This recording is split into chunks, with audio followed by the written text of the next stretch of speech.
Unang panalo ni Riley Grigsby at ng Barangay Ginebra, dinurog malalang Blackwater bossing. Grabe, binagyo ng tres ng Gin Kings, nagpakitang gila si Kenmark Carino. So second game ni Riley Grigsby sa Barangay Ginebra kontra naman sa Blackwater bossing. Heto kasi simula pa lang Riley Grigsby kumana agad ng 4-point shot. Yun nga lang right away na libre naman ng dunk itong si Kentrell Barkley.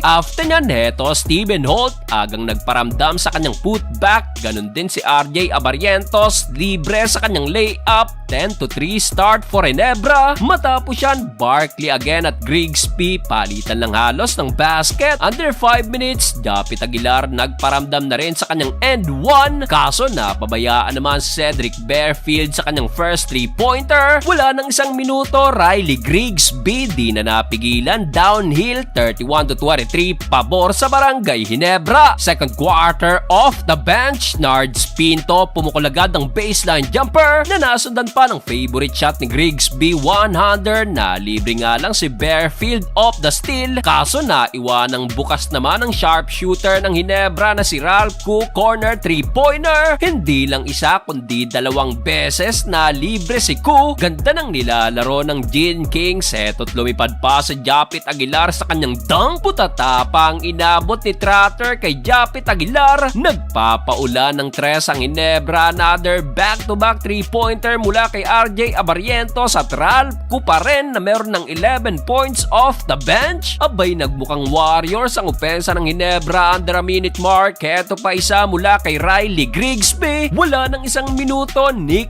Demusis. Abay, inundayan ng siko ang rookie ng Ginebra. Butit hindi tumama. May kalalagyan sana si John Abyss. Well, natapos ang first half sa init ng Ginebra. Natambakan ng bossing 62-42.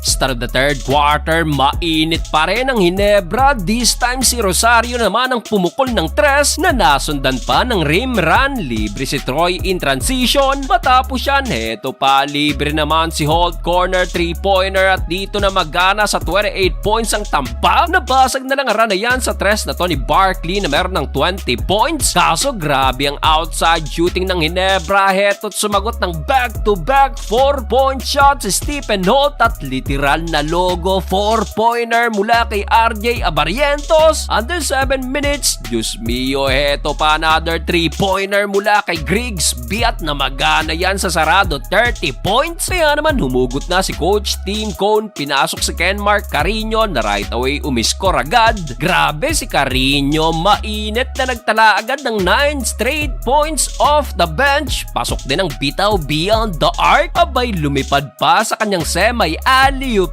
dunk 96-63. Tambak ang Blackwater bossing. Fourth and final quarter, hindi pa rin tapos ang Ginebra. Nards Pinto, grabe, pasok ang back-to-back 3-pointer. Matapos yan, heto pa isa mula kay Stephen Holt at total of 15 3-pointers ng Gin Kings. Kenmark Carino dito nag-double digit na rin with 11 points at 7 rebounds. Grabe ang nilaro ng Ginebra at sa laki ng tambak, finally nakuha na ng Gin Kings ang kanilang unang panalo.